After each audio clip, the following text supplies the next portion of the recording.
Hello and welcome to YCZ classes. बच्चों, आज के लेक्चर में हम लिक्विफिकेशन ऑफ गैसेस पढ़ेंगे। तो सबसे पहले हम जानेंगे कि what is the definition of liquefaction of gases.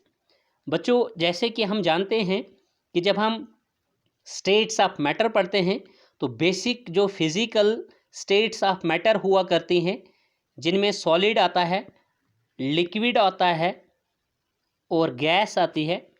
तो अगर हम इन सॉलिड लिक्विड और गैस या सॉलिड लिक्विड और गैसियस स्टेट ऑफ मैटर के कॉन्स्टिट्यूएंट पार्टिकल्स की बात करें कि वो इन मैटर की डिफरेंट 3 स्टेट्स में किस तरह से अरेंज होते हैं, तो we now previously this thing very clearly.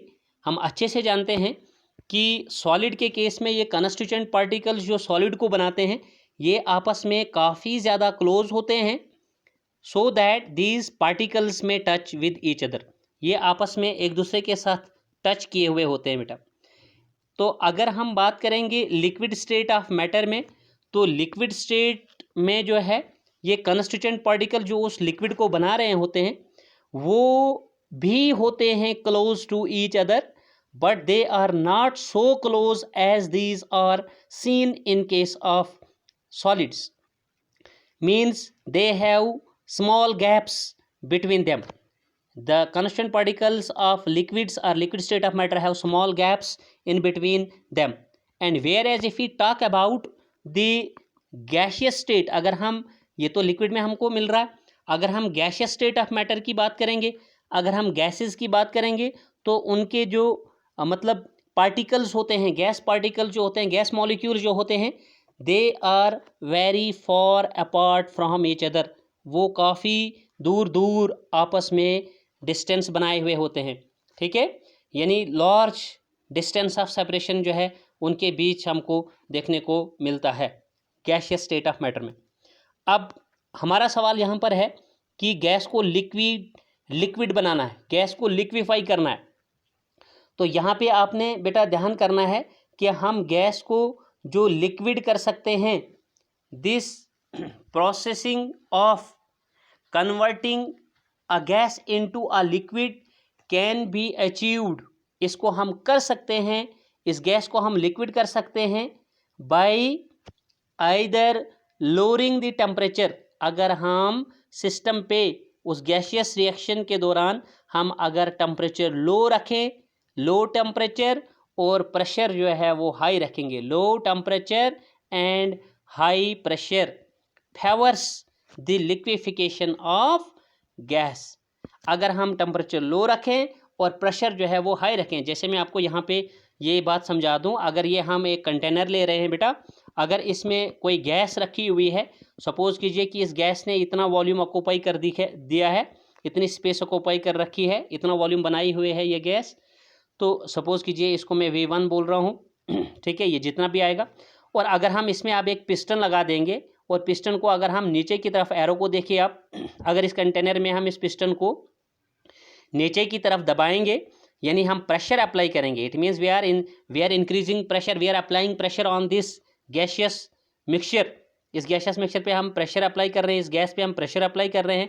तो बदले में क्या होगा, आपको मालूम होगा कि जब हमने बॉयल्स लॉ पढ़ा था गैस लॉज में, तो वो रिलेशन था between pressure and volume of pressure and volume के बीच, और जिसमें हमने ये पढ़ा था कि the volume of a given amount of a gas is inversely proportional to the pressure applied to the gas. यानी अगर हम प्रेशर ज़्यादा अप्लाई करते हैं तो जो वॉल्यूम है गैस का वो डिक्रीज़ हो जाता है, और अगर हम प्रेशर कम करते हैं तो वॉल्यूम जो है वो इंक्रीज़ हो जाता है, ठीक है। ये दोनों इन्वर्स हैं यहाँ पे रिलेशंस प्रेशर और वॉल्यूम के। तो यहाँ पर हम प्रेशर इंक्रीज़ कर रहे हैं, अगर हम पिस्टन अप्लाई कर रहे हैं, पिस्टन को हम नीचे की तरफ कंप्रेस कर रहे हैं, दबा रहे हैं, तो गैस कंप्रेस होगी। गैस कंप्रेस होने से गैस का जो वॉल्यूम है, सपोज़ कीजिए कि यहाँ के बजाय बेटा यहाँ तक पहुँच गया, अगर ये यहाँ से इधर पहुँच गया तो देन सपोज दैट कि इट्स वॉल्यूम जो है वो V2 हो गया। भाई अब यही गैस जो है यहाँ पर जितने दूरी पे ये आपस में थे गैस के पार्टिकल्स, अब ये थोड़े कंप्रेस होते होते इस पिस्टन की वजह से ये आपस में कम डिस्टेंस पे आ जाएंगे, यानी इनके बीच अब डिस्टेंस ऑफ सेपरेशन जो है वो कम होगा और वॉल्यूम जो है ये अब डिक्रीज़ हो जाएगा। समझा रही बात? यानी इस डिक्रीज वॉल्यूम में ही अब इनको रहना पड़ेगा, जहां इनका डिस्टेंस आपस में ज़्यादा आ रहा था अब ये स्मॉल स्मॉल डिस्टेंस आ जाएगा।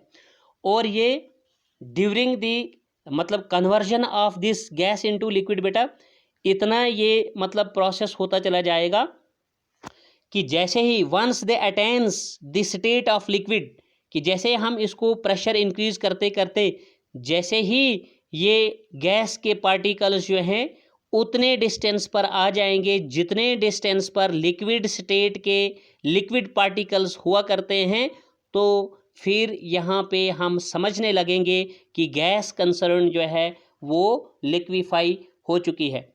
तो जो conditions of liquefaction of gas हैं बेटा, वो मैंने आपको बता दिया कि टेम्परेचर हमने लो रखना है, लो टेम्परेचर, एंड प्रेशर जो है वो हाई रखना है। अब देखिए, या तो अगर हम सेपरेटली जो है लो टेम्परेचर रख के गैस को लिक्विफिकेशन की बात करते हैं तो भी हो जाती है, या अगर हम प्रेशर हाई करते हैं, हाई प्रेशर करके भी हम गैस को लिक्विफाई कर सकते हैं, या फिर हम जो है दोनों को साइमल्टेनियसली, ठीक है, either the gas can be liquefied by these two effects simultaneously, एक साथ में भी हम ये अप्लाई करके गैस को लिक्विफाई कर सकते हैं, and this whole process is known as liquefaction of gases. One thing more बेटा, कि गैसेस लाइक, जैसे कि हमारे पास यहाँ पर गैसेस हैं H3, ये आपने याद रखना, gases like NH3, gas like HCl, gas like CO2, SO2, यानी यहाँ पे ऐसी गैसेस बेटा जो हेटेरोएटॉमिक है, हेटेरोएटॉमिक बोलिए या हेटेरोन्यूक्लियर गैसेस, हेटेरोएटॉमिक गैसेस। इन गैसेस की अगर हम बात करेंगे, सो दीज गैसेस जो ये एग्जांपल मैं बता रहा हूँ, हेटेरोएटॉमिक NH3, HCl हैं, CO2, SO2 वगैरह, these can be liquefied by any one of the methods above. इनमें से इन गैसेस को, ऐसी गैसेस को हम किसी एक भी मेथड से जो है वो लिक्विफाई कर सकते हैं, means either by lowering the temperature और by increasing the pressure. But however the gases like H2, अगर हम H2 गैस की बात करें, हीलियम गैस की बात करें, ऑक्सीजन O2 गैस की बात करें, नाइट्रोजन गैस की बात करें, ठीक है, तो ये गैसेस ऐसी हैं which could not be liquefied at room temperature. This is very important point which you people need to keep in mind बेटा। ये होमो एटॉमिक गैसेस जो H2, O2, N2 वगैरह हैं, तो ये होमो न्यूक्लियर या होमो एटॉमिक गैसेस जो हैं ये रूम टेम्परेचर होता है 25 डिग्री सेल्सियस या केल्विन में 298 केल्विन पे ये लिक्विफाई नहीं होती है बाई एप्लीकेशन ऑफ प्रेशर। मतलब अगर आप रूम टेम्परेचर पर क्या करोगे, रूम टेम्परेचर बनाए हुए हो आप इन गैसेस के लिए, और आप प्रेशर यहाँ पे इंक्रीज करोगे तो ये गैसेस बेटा लिक्विफाई नहीं होंगी, याद रखना। चाहे आप how ever high pressure you will apply, जितना भी प्रेशर आप अप्लाई करोगे, जितना भी प्रेशर आप इंक्रीज करोगे रूम टेम्परेचर पर, ये गैसेस लिक्विफाई नहीं होंगी। तो फिर हमें क्या करना पड़ेगा कि ये लिक्विफाई होंगी। However बेटा, if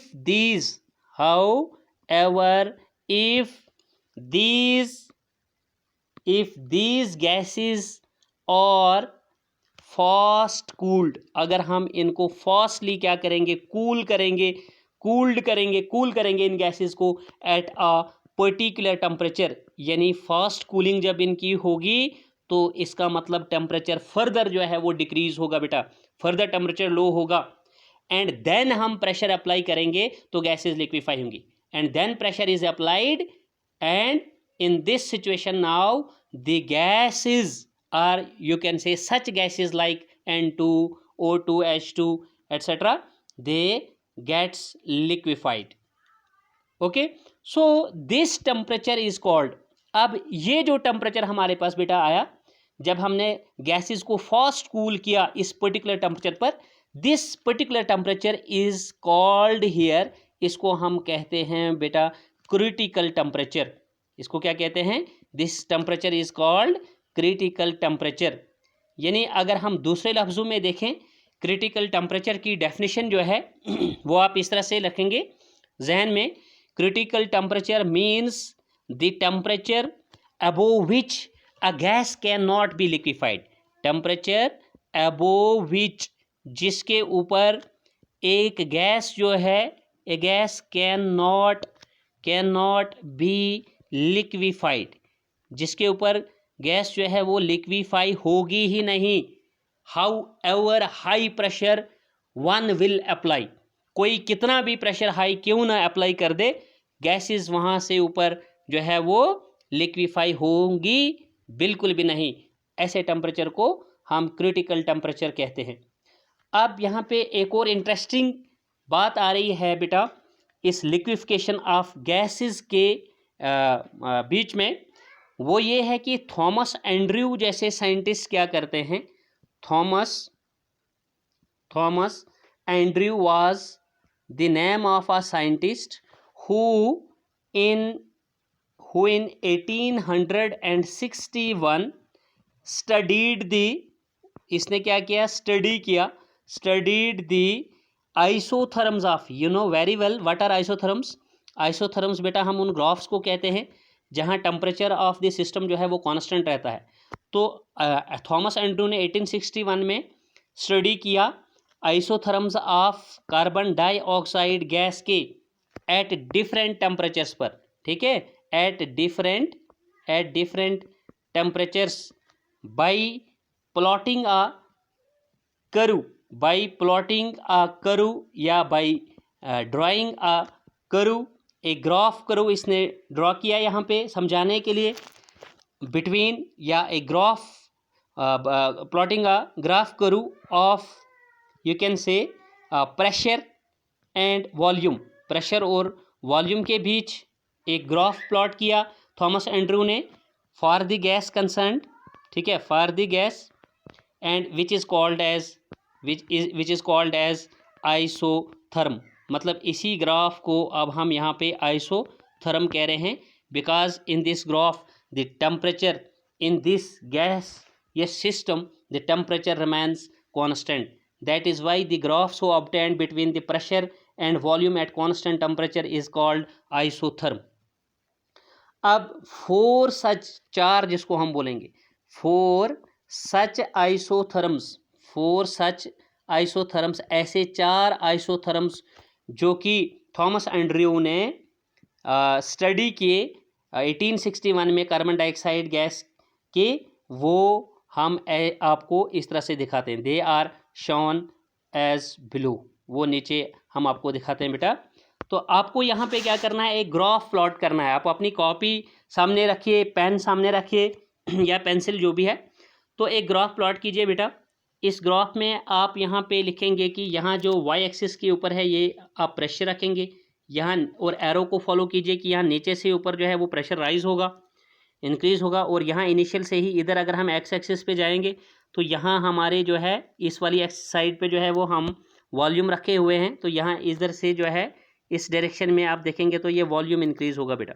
डायरेक्शंस देखिए आप, तो ये वॉल्यूम है और एट कॉन्स्टेंट, ये सारा जो है कहाँ पे आ रहा है, एट कॉन्स्टेंट टेम्परेचर पे, ठीक है। ये आइसोथर्म्स अब आपने बताने। तो देखो बेटा यहाँ पे कुछ ग्राफ्स से हम इस तरह से ड्रॉ करेंगे, चार ग्राफ्स दिखाएंगे हम जैसे कि हमने ऊपर बताया, ठीक है। ये कुछ इस तरह से आप बताओगे, ये स्ट्रेट लाइन लेनी है आपने, मैं आपको बताता चलूँ। इसी तरह से नेक्स्ट ग्राफ मैं इनको समझाऊंगा भी आपको, आप लेते चलें फ़िलहाल, ठीक है। ये दो ग्राफ्स हो गए आपके, दो ग्राफ कर्व्स हो गए। नेक्स्ट ग्राफ कर्व जो है वो आपका कुछ इस तरह से आएगा, ठीक है, इस तरह से आप ले लेंगे। और जो फोर्थ वन है बेटा, फोर्थ ग्राफ जो है वो आप कुछ इस तरह से ले जाएंगे। अब थॉमस एंड्रयू ने डिफरेंट टेम्परेचर्स पे एक कार्बन डाइऑक्साइड गैस के जो आइसोथर्म्स है वो स्टडी किए हैं। तो सबसे पहले हम नीचे से ऊपर की तरफ जाएंगे बेटा। ये जो 13.1 डिग्री सेल्सियस पे थॉमस एंड्रयू कहते हैं, 13.1 डिग्री सेल्सियस पे थॉमस एंड्रयू स्टडी करते हैं, तो ये ग्राफ आ रहा है। फिर उसके बाद ये 21.5 डिग्री पे, 21.5 डिग्री सेल्सियस पे जो है वो स्टडी करते हैं CO2 के आइसोथर्म को। उसके बाद 31 यहाँ पे हम बात करेंगे तो 31 पॉइंट, ठीक है, 1 डिग्री सेल्सियस पे, और लास्ट जो है वो 50 डिग्री सेल्सियस टेम्परेचर पर स्टडी करते हैं कार्बन डाइऑक्साइड के आइसोथर्म्स को। तो सर ज़रा ध्यान से देखिए, आप यहाँ पॉइंट ए में मार्क कर रहा हूँ, यहाँ से मैं शुरू हो रहा हूँ। आप मान लीजिए, देखिए बेटा, एक्स एक्सिस पे हमारे यहाँ पर क्या है, वॉल्यूम है, और यहाँ इस तरह से ये इंक्रीज़ हो रहा है। आप एरो को देखिए, यहाँ पर वॉल्यूम सबसे ज़्यादा इट मीन्स गैस का है, जहाँ मैं पॉइंट ए मार्क कर रहा हूँ। अब लिक्विफिकेशन ऑफ गैस हम पढ़ रहे हैं, तो आप जैसे ही इस गैस का गैस यहाँ पे वॉल्यूम अच्छा खासा बनाए हुए है, तो हम यहाँ पे क्या कर रहे हैं बेटा, प्रेशर इंक्रीज़ कर रहे हैं। जैसे हम प्रेशर इंक्रीज़ करेंगे तो गैस जो है वो वॉल्यूम उसका क्या हो जाएगा, डिक्रीज़ होना शुरू हो जाएगा। तो हम ए पॉइंट से यहाँ से पॉइंट बी की तरफ आना शुरू कर देंगे, यानी वॉल्यूम जो है उल्टा मैं बताऊँगा कि डिक्रीज़ होना शुरू हो जाएगा जैसे ही हम प्रेशर इंक्रीज़ करेंगे। तो थॉमस एंड्रयू कहते हैं इस ग्राफ की स्टडी एट डिफरेंट टेम्परेचर्स पर। सबसे पहला जो मैं आपको एक्सप्लेन कर रहा हूँ, आप कॉपी पे लिखेंगे, at lowest temperature of 13.1 degree Celsius, इसको मैं एक्सप्लेन कर रहा हूँ। सबसे लोवेस्ट टेम्परेचर जो थॉमस एंड्रयू ने यहाँ पे रखा 13.1 डिग्री सेल्सियस का, इसे मैं एक्सप्लेन कर रहा हूँ। ये हमारा फर्स्ट केस है, इसको आप कॉपी पे लिख लीजिए। तो ये कह रहे हैं कि the gas is found to be in gaseous state और gaseous form at point A. Thomas Andrew कहते हैं कि जब ए पॉइंट पे मैं देख रहा हूँ कि मैंने यहाँ पे, आप बच्चों ने समझना है कि पॉइंट ए पे थॉमस एंड्रयू का मानना है कि गैस जो है वो गैसियस स्टेट में ही एग्जिस्ट कर रही है। Now bye increasing the pressure, जैसे ही हम प्रेशर इंक्रीज करते हैं, प्रेशराइज करते हैं, तो volume of gas starts decreasing, तो गैस का वॉल्यूम जो है वो डिक्रीज होना शुरू हो जाता है। And at starts decreasing at point B, मतलब हम ए से बी, यहाँ पर जो ये हम एक चेंज कर रहे हैं कि प्रेशर इंक्रीज किया, तो हमको ए से लेकर बी तक ये कर्व जो मिला, इसमें हमको ये देखने को मिल रहा है कि वॉल्यूम डिक्रीज हो रही है प्रेशर इंक्रीज होने से। तो point B indicates that the gas starts liquefying, point B indicate करता है कि गैस जो है वो लिक्विफाई होनी शुरू हो जाती है। And it's pressure remains constant और ऑलमोस्ट सेम, और इसका जो प्रेशर है यहाँ पे ये कांस्टेंट रहता है, ठीक है। तो लेकिन गैस जो है वो लिक्विड होनी शुरू हो जाती है, इस जो हाइक दी हमने, जो हमने इंक्रीज ये दी प्रेशर में। तो फिर अगर हम बात करेंगे अलोंग, ये देखिए एरो को, अलोंग बी टू सी करूँ, यहाँ पे इसका नाम हम सी रखते हैं। तो बी टू सी लाइन बोलिए आप, बी टू सी जो हॉरिजेंटल पोर्शन हमें देखने को मिल रहा है बेटा, थॉमस एंड्रयू कहते हैं hence along B C portion of the curve, that means the horizontal portion of the curve, the liquid and the gas are vapours of the gas coexist. तो चूंकि अब पॉइंट बी पे gas जो है वो liquefy होनी शुरू हो गई है, तो बी सी पे हमको ये गैस और लिक्विड दोनों जो है ये एक साथ देखने को मिल रही है। And Thomas Andrew says that at point C, कि पॉइंट सी पे जब मैं देख रहा हूँ तो पॉइंट सी पे जो है वो गैस कंप्लीटली लिक्विफाई हो चुकी है। क्या हो रही है, पॉइंट सी पे गैस जो है वो, देखिए ए से बी तक प्रोसेस शुरू हो रहा था, बी पे लिक्विफाई होना शुरू हो गई थी gas, along B C liquid और गैस आपको दोनों को एग्जिस्ट दिखते हैं, और पॉइंट सी पे थॉमस एंड्रयू कहते हैं कि गैस गेट्स कंप्लीटली लिक्विफाइड। तो ये 13.1 डिग्री का केस था। अब सेकंड आप लिखेंगे at a temperature of 21.5 degree, ये वाली लाइन, ये वाली आइसोथर्म, यहाँ पे the behaviour is almost same.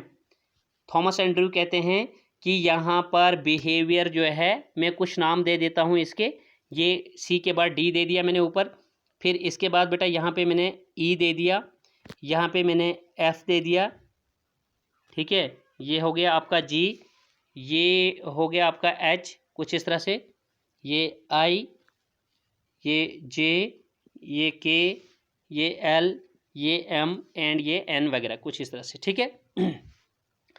या यहाँ पे आप बीच में एन रख लीजिए, यहाँ पर आप ओ कर लीजिए, ठीक है। चलिए, तो यहाँ पे मानना है 21.5 डिग्री सेल्सियस पे थॉमस एंड्रयू कहते हैं कि बिहेवियर ऑलमोस्ट सेम है। बिहेवियर मीन्स कि गैस जो है वैसे ही शुरू कर रही है अपना प्रोसेस, मतलब पहले ये पॉइंट ई पे गैस ही है, ठीक है, और जैसे ही ये ई से लेकर एफ तक आ रही है, तो एफ पॉइंट पर ये लिक्विफाई होना शुरू कर देती है, और along F G horizontal portion जो है ये गैस और लिक्विड को एग्जिस्ट कर रहे हैं, जैसे हमको नीचे बी टू सी पोर्शन दिखा था ये। तो यानी इसी को हम कहते हैं कि बिहेवियर इज अगेन सेम, लेकिन एट पॉइंट जी जो है वो गैस हम बोलेंगे कि कंप्लीटली लिक्विफाई हो गई, तो इसी को हम कहेंगे कि बिहेवियर ऑलमोस्ट सेम है, एक्सेप्ट एक चीज़ के अलावा कि the horizontal portion of the करू, जिसको हम एफ और जी बोलेंगे, ये बहुत इंपॉर्टेंट चीज़ है बेटा। 13.1 डिग्री पर देखिए बी टू सी करू लंबा था आपका, बी टू सी जो हॉरिजॉन्टल पोर्शन है ये थोड़ा सा लार्ज आ रहा है, और एफ टू जी जब हम 21 डिग्री पे देख रहे हैं ये डिस्टेंस थोड़ा शॉर्ट हो जाता है, ये एफ और जी। तो ग्राफिकली हम इसी चीज़ को दिखा रहे हैं कि जब हम प्रेशर इंक्रीज कर रहे हैं तो वॉल्यूम जो है वो डिक्रीज हो रहा है, गैस के जो पार्टिकल्स हैं वो आपस में क्लोज आ रहे हैं, ये डिस्टेंस कम होता चला जा रहा है, जो कि डिस्टेंस गैसियस पार्टिकल्स में लार्ज था वो स्मॉल होता चला जा रहा है। तो except that at 21.5 degree the behaviour is almost same, except that the horizontal portion of the curve that means F G becomes short, ये थोड़ा कम हो जाता है, ठीक है। बाकी बिहेवियर जो है वो लगभग बेटा सेम ही है सारा। अब थॉमस एंड्रयू जो है वो यहाँ पे हमको नेक्स्ट टेम्परेचर पे जो है बात समझाते हैं, यानी थर्ड केस आप लिखोगे एट 31.1 डिग्री सेल्सियस। तो यहाँ पे मान लीजिए आपके पास, ठीक है, जैसे कि पॉइंट आई है यहाँ पे आपका, ठीक है बच्चों, यहाँ पे पॉइंट आई मार्क कर लीजिए आप। तो यहाँ पे 31.1 डिग्री सेल्सियस टेम्परेचर जब ये गैस का रखते हैं थ्रू आउट कॉन्स्टेंट, तो ये कहते हैं बिहेवियर इज अगेन सेम। इस ग्राफ पे भी ये थॉमस एंड्रयू कहते हैं कि बिहेवियर फिर भी एक ही जैसा है जैसा हमको मिल रहा था, मतलब कि पॉइंट आई से लेकर पॉइंट जे तक, पॉइंट जे पे गैस जो है वो लिक्विफाई होनी शुरू हो गई है, यानी आपने प्रेशर इंक्रीज किया तब जाकर ये यहाँ से वॉल्यूम आई से जे जो है डिक्रीज हो जाएगा, और पॉइंट जे पर आपको दिखेगा कि गैस लिक्विफाई होनी शुरू हो गई, और अलोंग जे के, जे और के जो डिस्टेंस मिलेगा अलोंग जे के, यहाँ आपको गैस और लिक्विड को एग्जिस्टेड दिखेगा, और पॉइंट के पे गैस जो है वो क्या हो जाएगी, लिक्विफाई कंप्लीटली हो जाएगी, लिक्विफाई। तो लेकिन देखो बेटा जे और के का डिस्टेंस देखो फिर से नीचे वालों के साथ कंपेयर करके, ये जे के डिस्टेंस फिर शॉर्ट हो जाएगा यहाँ पर 31.1 डिग्री सेल्सियस पे, indicating that the distance between the gaseous particles will further increase if we further increase this temperature, क्योंकि यहाँ पर ये प्रेशर, क्योंकि हमने ये प्रेशर और इंक्रीज किया है, तो यहाँ प्रेशर इंक्रीज पे हमारे पास ये डिस्टेंस जो है हॉरिजॉन्टल पोर्शन जो है ये और ज़्यादा डिक्रीज हो रहा है, ग्राफ में और शॉर्ट हो रहा है, जिसका मतलब ये है कि गैस के बीच जो कनेक्शन पार्टिकल्स का डिस्टेंस है वो कम होता चला जा रहा है। और अब टेम्परेचर भी देखिए, यानी ये डिफरेंट टेम्परेचर्स पर स्टडी करते हैं गैस को। आप बताएंगे कि सर आप कह रहे थे कि टेम्परेचर कांस्टेंट है, हाँ बेटा टेम्परेचर कांस्टेंट ही है, लेकिन ये केस 1 में टेम्परेचर कांस्टेंट 13.1 डिग्री रख रहे हैं, नेक्स्ट केस में ये 21.5 डिग्री रख रहे हैं कांस्टेंट, नेक्स्ट अटेम्प्ट में 31.1 और नेक्स्ट अटेम्प्ट में फिर 50 रख रहे हैं, और ऑब्जर्वेशंस जो हैं वो डिफरेंट तरीके से यहाँ पे ये अचीव कर रहे हैं। तो अब यहाँ पे क्या है, बिहेवियर अगेन सेम है, but the horizontal portion where the liquid and gas vapours coexist is almost negligible. ये यहाँ पे कह रहे हैं, क्या कह रहे हैं कि ये जो डिस्टेंस है ये ऑलमोस्ट नेग्लिजिबल है।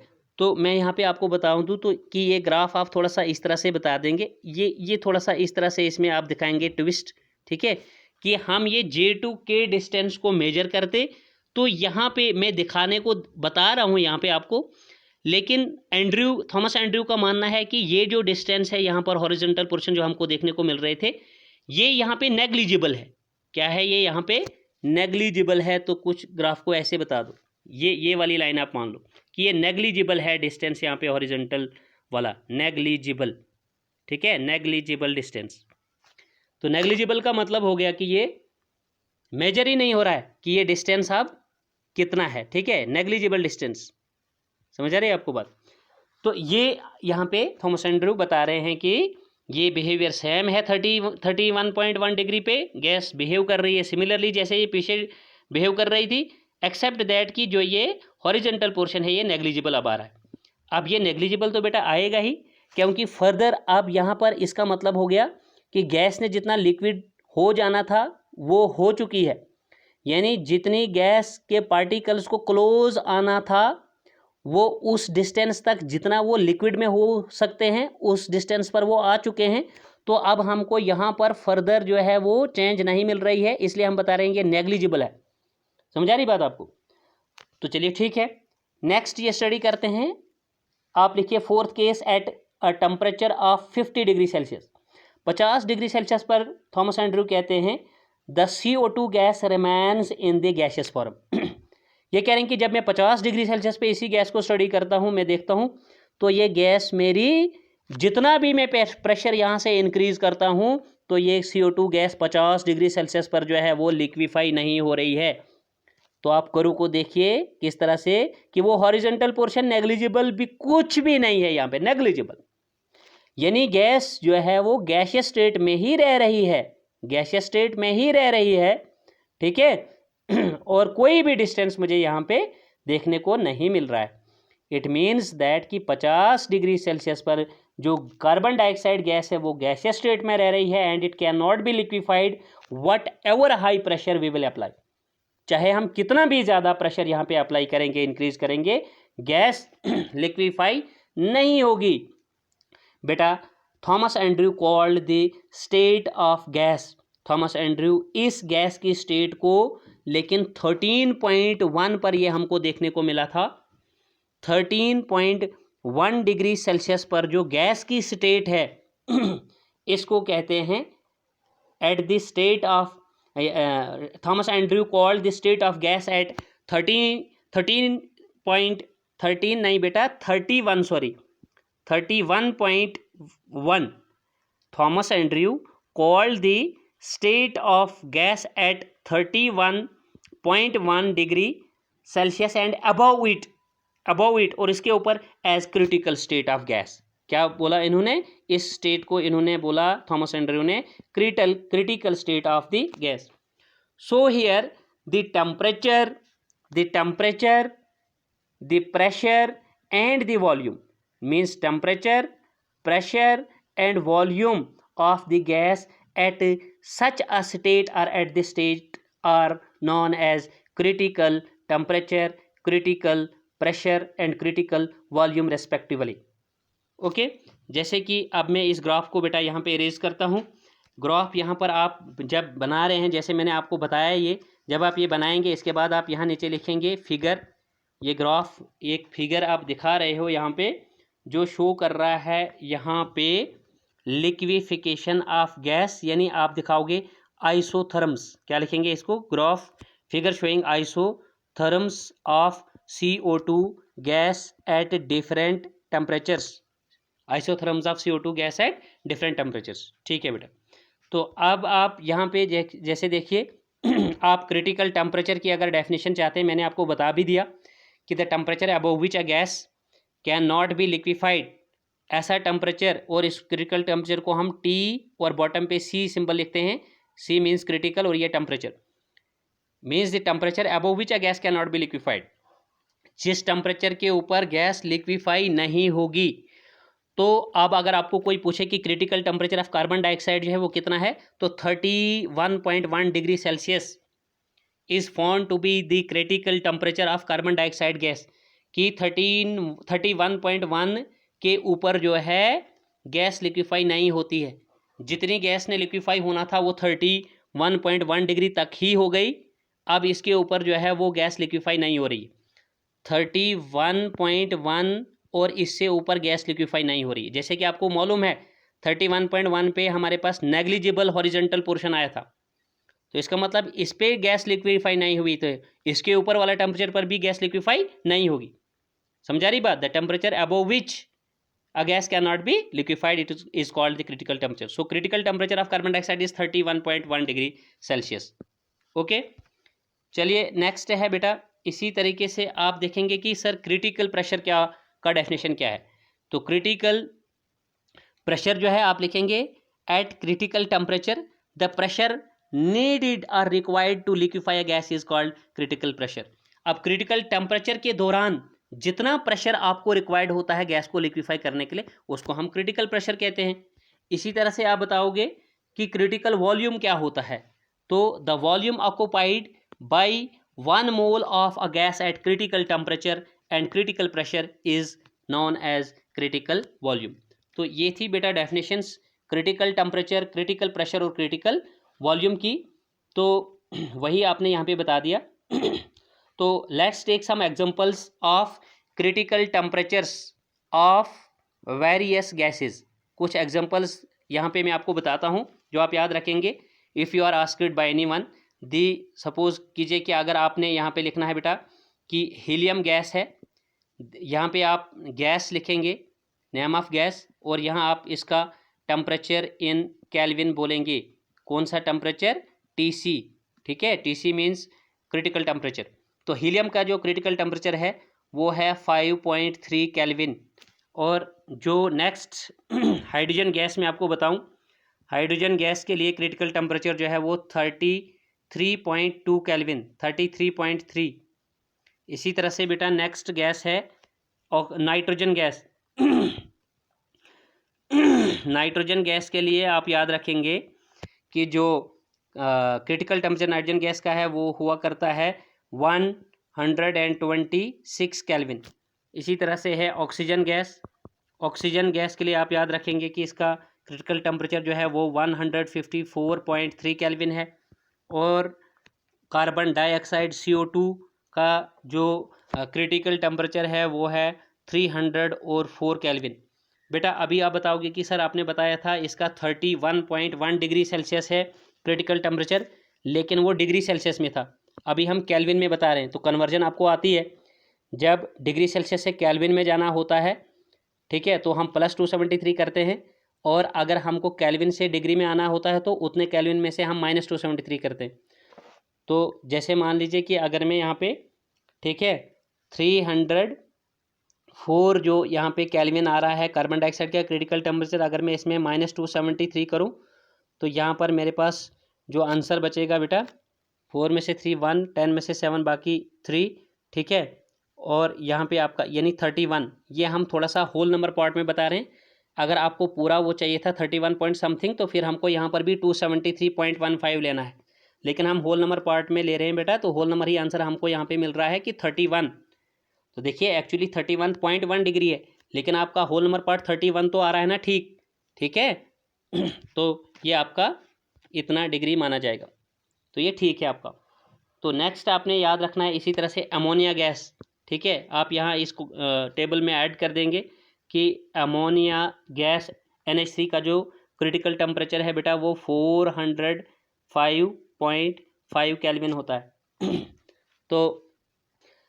तो अब याद रखना है आपने बेटा यहाँ पर कि जो हायर दी क्रिटिकल, एक इम्पॉर्टेंट पॉइंट आपने याद रखना है यहाँ पे, स्टार पॉइंट मतलब important point, higher the critical temperature of gas, जिस भी गैस का, जैसे कंपैरिजन के लिए अगर आप दो गैसेस लेते हैं तो जिस गैस का क्रिटिकल टेम्परेचर ज़्यादा होगा, higher the critical temperature, higher the critical temperature of a gas, ठीक है, comma, easy is the gas liquefied, और higher the critical temperature easy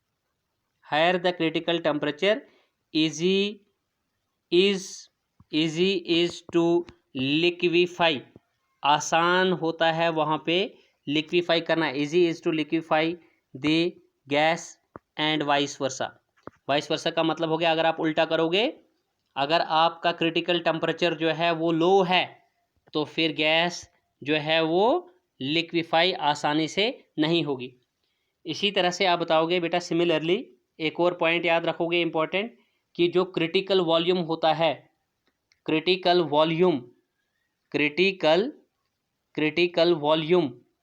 ठीक है, ये VC क्रिटिकल वॉल्यूम जो CO2 के लिए, critical volume for CO2 gas is observed as, ठीक है, 95.6 मिलीलीटर क्रिटिकल वॉल्यूम, ठीक है, कि क्रिटिकल वॉल्यूम क्या होता है the volume occupied by 1 mole of the gas under these conditions of temperature and pressure, means under the critical temperature and critical pressure, तो उसको हम क्रिटिकल वॉल्यूम बोलते हैं।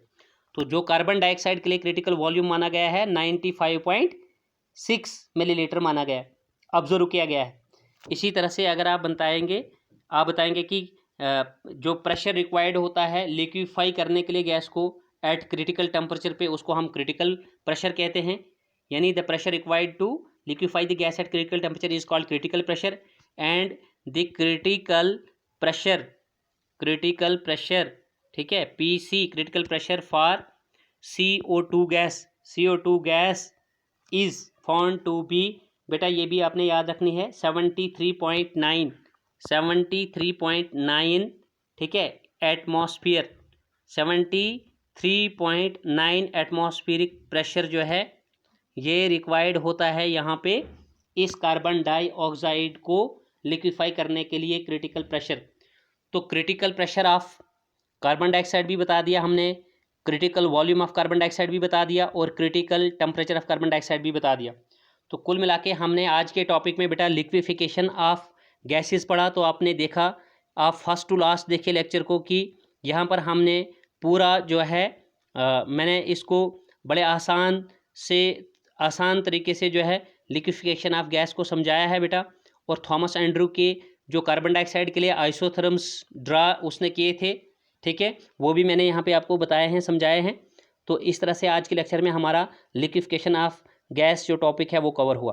तो आज के लेक्चर में बेटा इतना ही, लेकिन आपसे फाइनली मैं रिक्वेस्ट करूँगा कि चैनल को सब्सक्राइब कीजिए। अगर आप नए हैं चैनल पे तो सब्सक्राइब कीजिए, शेयर कीजिए अपने फ्रेंड्स के साथ लेक्चर्स को, और लाइक भी कीजिए, और पास में दिए गए बेल आइकन को प्रेस भी कीजिए, ताकि इन फ्यूचर हम कोई भी वीडियो जो अपलोड करते हैं उसका नोटिफिकेशन आप तक पहुंच जाए। तो आज के लेक्चर में इतना ही। Goodbye, take care, stay fit and stay safe.